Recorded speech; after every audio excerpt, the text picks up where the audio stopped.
Seated, everyone. It is a challenging gospel lesson today, I know, and I'm not going to take that particular challenge today because I have some other challenges that I need to talk about. Today, I've been trying to figure out exactly what to call this thing that I'm doing in the pulpit today, throughout the day. A little bit less of a sermon. I think the word I'm landing on is an address. There are a couple of things that I need to address, and that seems like the right way to do it. So, a two-part address today. First is this. I know that many of you over the last week have been heartbroken, have had hearts that are aching because of what you have witnessed on TV about war and terrorism and suffering. Heartbreak is the right response to that. A topic that frequently comes up for me as a pastor is how is it exactly that I am to pray in the midst of such tragedy? And I know as I've watched some of you be consumed with the news coming out of Israel and Palestine that is an applicable question for you.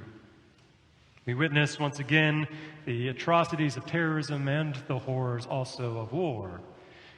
And while that is almost a continuous reality in this world, there are times and places and certain events that break our hearts or raise our common awareness or both.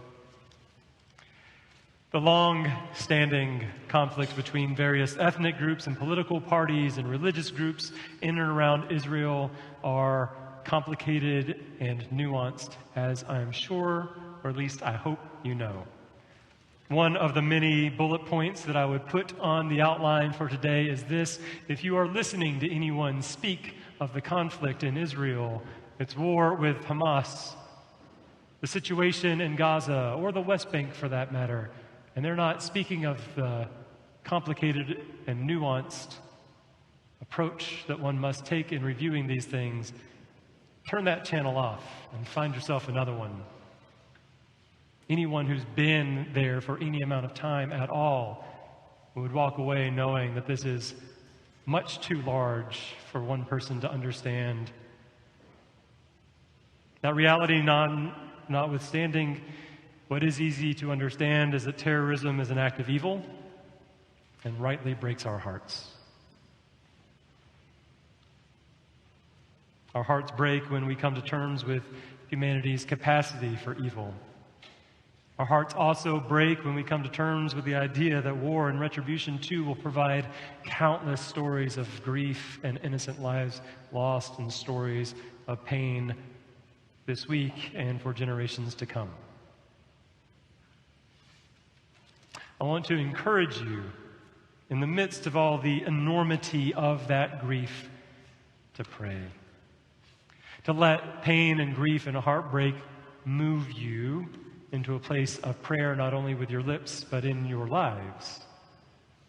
Rather than be overwhelmed by the enormity of it all, keep on praying. And some of you might rightfully ask, what's the use of prayer? Exactly how am I to pray with this kind of disaster, violence, degradation, oppression, or grief happening in the world? Well, let me suggest a couple of things. These are the additional bullet points. First is this, that the prayer that you speak or think helps you to resist the temptation to center yourself and your story and your actions in the face of another person's suffering. That's not just about Israel or Palestine, that's always. Prayer generally moves us beyond our own perspective into the sharing of God's perspective on things, if we will let it. We're not always willing to let it. So, for instance, though, we might move from telling God about our heartache in the face of war, which is a perfectly fine prayer, to move towards solidarity with God's own aching heart in the face of human violence, and not just this week, but at all times and in all places. And because of that solidarity, we might be able to see more, because we're spending less time gazing at ourselves.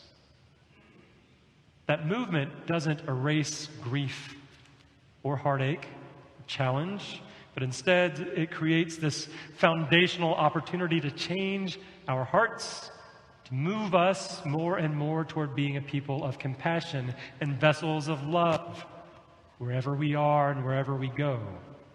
It allows us to empathize with the grief surrounding us, with our siblings throughout the world, and even right here. Doesn't that seem like the Christian journey in a nutshell in some ways? To move beyond the self, to see the pain in the world, to be vessels of love in the face of that pain. And truly that moves me to the second movement. Prayer should move us beyond ourselves, but not only with our lips or in our meditations, but in our lives. Can we see this moment of heartbreak as a challenge toward action? I sure hope so. I hope you can, individually, and we can collectively. More often than not, that call in our lives is a call to something that is so near to us and not far away at all. Few of us will ever understand the complexities of the conflict between Israelis and Palestinians. Few of us will have any influence on the events happening 6,000 miles away or elsewhere where there are causes of such catastrophic pain. But every single one of us will have an opportunity, probably even today, to share love with someone, to help. Deep empathy with grief and with suffering without any capacity to act quickly leads to fatigue and even to burnout. Just like being in a job that you really can't stand anymore and you're beating your head against the wall all the time and you can't change anything about it, we call that burnout, right? What happens to people? Same thing happens with our life in the world. We begin to lose perspective. We even become callous to the suffering of others. We become hopeless as a result of this repeated mixture of empathy, feeling, and helplessness also. But the antidote to that sense of helplessness is faithful response. Now, I say response quite intentionally. I don't mean reaction. Those two things are very, very different. You probably heard that before. I won't get into it in this sermon, but if you have any question whatsoever about the difference between a response and a reaction, you come and talk to me or to just about anybody else who's nodding their head this way right now. We can help out with that. Faced with the discomfort of my own sense of helplessness, and perhaps you faced with yours, you have to process and move to what response looks like. I want to share with you an example of what it looked like in my life this week, not because I think that this was really great or anything like that, just because it's a point of reflection.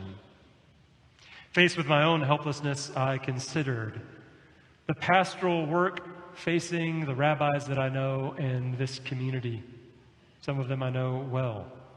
I reached out on your behalf, for instance, to the rabbi and cantor at Beth Tikva, our sort of sister parish, so to speak, in the Reformed Judaism movement, just to offer prayers and encouragement and support for their ministry amidst a congregation that was going to be in deep grief as they approached this weekend.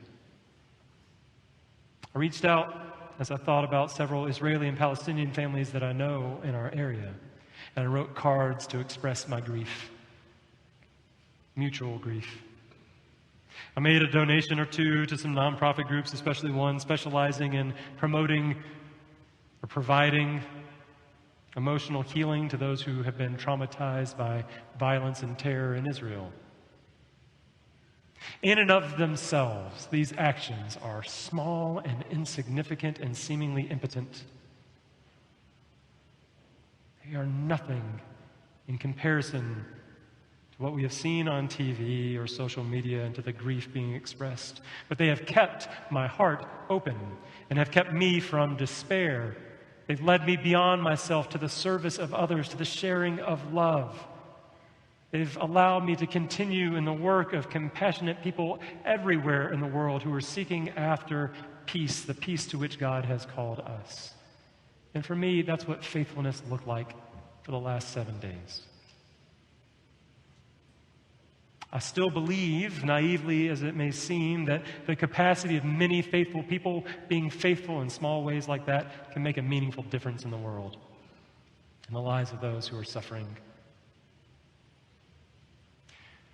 Your response to this moment or to any other moment will look differently than mine. Of that I am certain. But you too are just called to a life of faithfulness, in which you are not overcome with evil, but overcome evil with good. That's the scriptural quote for the day, not from any of the scripture we read earlier. Sorry for that. So I encourage you to stand fast as faithful people. Say your prayers. Act with love. Reach out to others in love. And do not be overcome by the enormity of the pain in this world. That's what it means to be a people of prayer, truly. Not simply to gather for a little while every now and then and say our prayers, but to be open to becoming people more capable of reaching out in love to others in whatever way we can. That's also what it means to walk in love. That may be something of a segue to the second part of the address. One of the richest metaphors that we have for the loving kindness of God, for God's ministry in the Old Testament, is the notion of God as a shepherd. There's one more little tiny scriptural quote for today from Psalm 23, right? It continues in the New Testament as Jesus picks up the mantle and says, I am the good shepherd. The image is so robust in that it encompasses things like leadership, but also tender care and love, intimacy. It also encompasses the ministry of priests and other clergy and every baptized person. When I arrived 2 years ago, I knew that I would have challenges to face as your rector. You knew that I was going to have them too. We were faced with so many different challenges. Some of those were just stemming from coming out of our COVID lockdown and doing church again. But some of them were more long-standing than that. I've been trying to figure out ways to summarize this a little bit today. And I realize that I've been kind of going long all day, so I'll just stick to the summary instead of explaining all the background work I've done here. But the basic summary is this: change everything, and also don't change anything, while changing nothing, right? That's the idea. Grow everything, but do it with less money and a smaller staff. So on and so forth. You know what the challenges were. One of the more glaring issues facing us, though, that had been a long-standing challenge was this: that we had failed to offer compassion, in some cases, to a great many members of our parish. Care, congregational care, the love that you share with one another, was sort of coterminous with how well connected you were socially within the congregation. And so we made a promise, even with some resources lacking, that we were going to address that, to find a way to make sure that those cracks were smaller, that people would not slip through them. In the last year, we've launched so many new ministries, with so many of you volunteering your time to make sure that we could help people in ensuring that every member of this parish would receive care and connection. I am so unbelievably proud of what you have done to face that challenge. I could not possibly give words to the sense of gratitude I have when I look down the list of calls that the Shepherd Ministry have made. More than 1,000 of them in the last year, just to check in with you and see if there's anything they could do.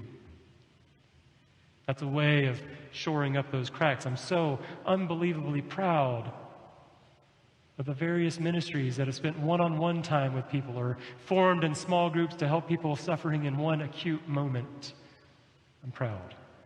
I'm proud of the new ministries that have sprouted and those blossoming again. We had a promise, we worded it like this, that no one would walk alone. And I believe that we are getting closer and closer to that goal.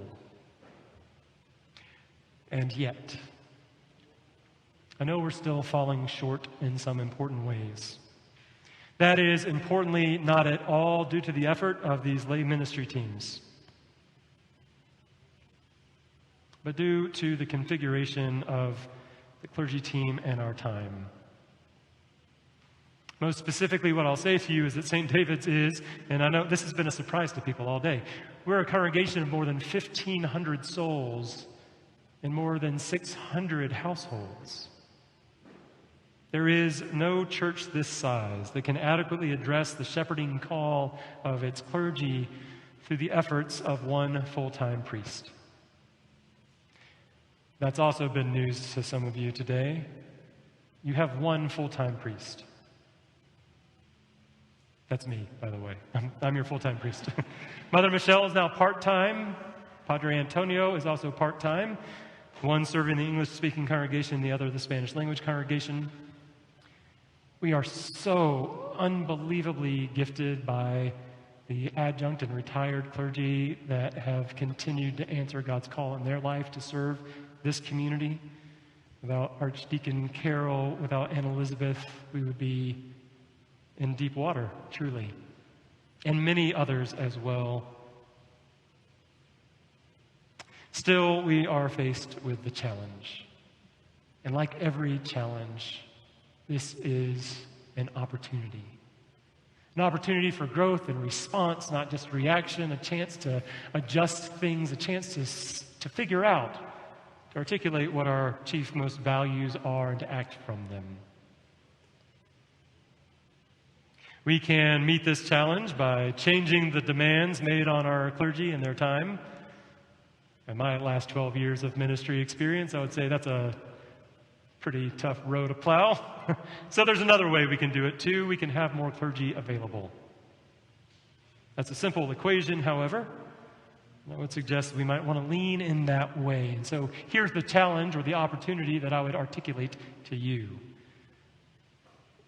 It's a goal of our annual giving campaign this year that we can have that budget that would allow us to have another full-time clergy person at St. David's. A call that we might be able to make quickly and have somebody join our staff in the late winter or early spring. And as it is with every other ministry at this church, we can only do that if you allow it to happen. If you support it. If you respond to the challenge that's in our midst. So I offer that to you as the challenge, as an articulation of the challenge. We'll be faithful either way. We'll answer God's call no matter what. It's my hope, though, that we'll stand here next year, talk about how great it is to have 2 full-time priests on this staff.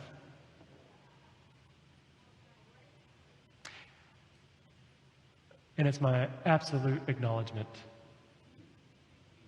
that even now, as we see the opportunities surrounding us to reach out and love to one another, we'll be faithful with that. We'll care. And we'll keep answering that call to walk in love as Christ loved us. Amen.